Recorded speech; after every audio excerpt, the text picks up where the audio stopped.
What's up, guys? Welcome to my official review of Dragon, the Bruce Lee story for the Atari Jaguar. It's based off of the 90s movie where an actor played Bruce Lee and talked about his life. Great title screen.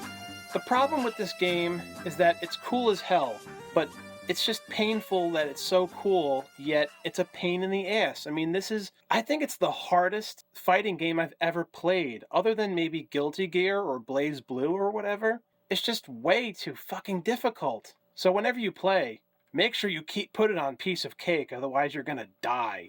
Or else you will die.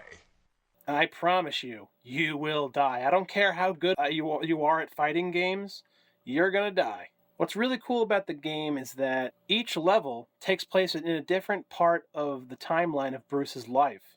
And each level has these scenes that I think take place in the movie itself, which is real cool. The controls in this fighting game are very different. I consider myself pretty great at 2D fighting games, but even I have trouble with this one. The controls are super different. I think it's trying to be realistic in how it's like to fight as Bruce Lee in real life is so damn difficult because he was the man, only a few people can do it. And it kind of feels like an allegory, like Bruce's fighting style and the man himself, his fighting style. To play as Bruce in this game, it's almost as hard as trying to fight in real life as Bruce Lee. Don't think. Feel. I feel like the game's trying to be realistic. The controls have to be very difficult for you to get, and the game has to be punishingly difficult because in real life it would be this difficult.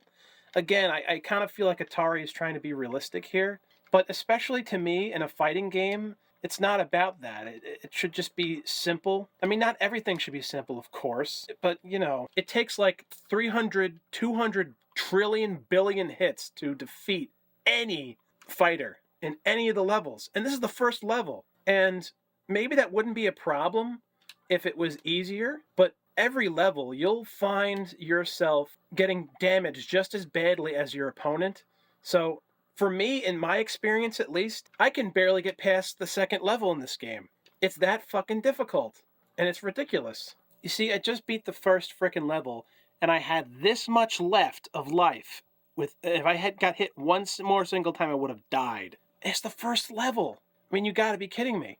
Now, a lot of people complain that this is not 64-bit, and it's not. But technically, the graphics on this title look like something you'd see on the Neo Geo, the game system. So technically, the graphics are superior to something you would find on the Super Nintendo or the Sega Genesis. Is it way superior? No. Is it superior, though? Yes. It technically is better looking. So the Jaguar is actually using its firepower as a extremely powerful game machine. I'm also sick and tired of seeing all these Jaguar videos constantly asking if the Jaguar is indeed 64-bit. This debate has been destroyed for years now. There's no more need to make any new videos talking about how the Jaguar, is it 64-bit? Of course it is! It's been proven by other people that it's 64-bit.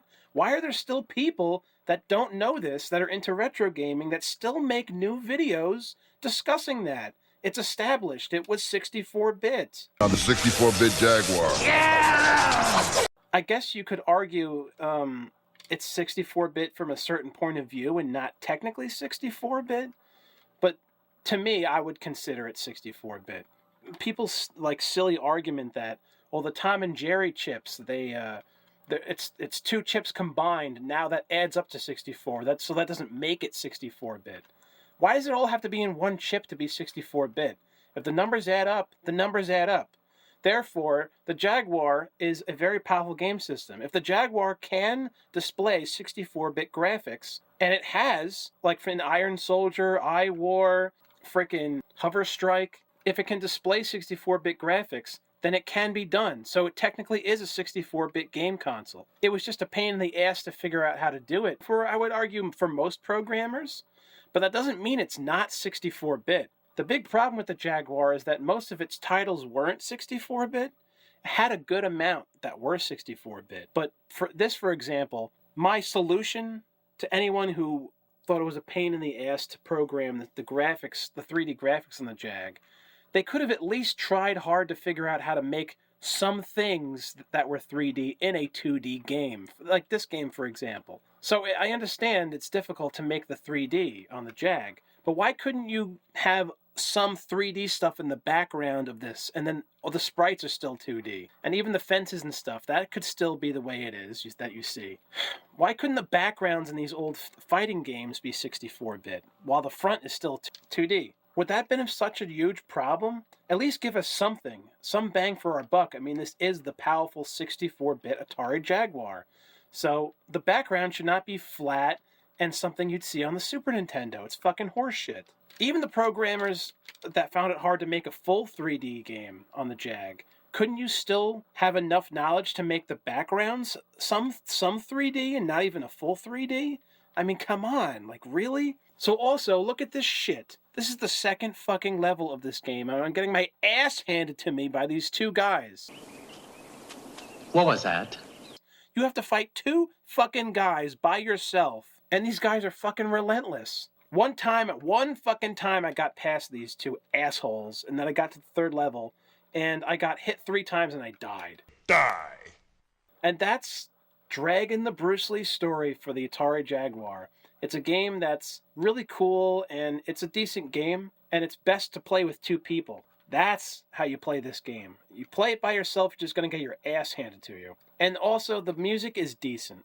It should be way better. It feels like the music of Iron Soldier is just way too dull and repetitive. I know that's kind of a weird complaint. Endlessly repeating video game music, isn't that in every video game? It's true. But it can't be dull and repetitive. It has to be catchy and repetitive. That's how you make good songs, of course. And look, I'm about to fucking die again.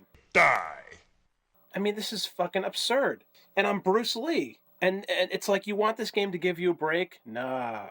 No, it's not going to give you any break. This is fucking a Bruce Lee fighting game. You think it's going to be easy? Fuck you. You want to have... It's like the game's like, you want to have too much fun? Well, then fuck you. I said emotional content, not anger. Now try again. With me. This game isn't for you to have too much fun. Oh, look at this. Remember this in the movie, guys? I don't know if you guys saw the movie. Great movie, by the way. This was in Bruce's dream, where he's almost going to die, which shows it predicts his future that happens to him in real life. At least that's the narrative that's told in the story of the movie. Who knows if Bruce had a dream like this in real life? He probably didn't. What was that? Still, it's a really cool thing in the movie. And I got a fucking game over. Well, this is my review for Dragon on the Atari Jaguar. Let me know what you guys think. Let me think. Don't think. Feel. It is like a finger pointing away to the moon. My name is SuperPat98, and thank you for watching.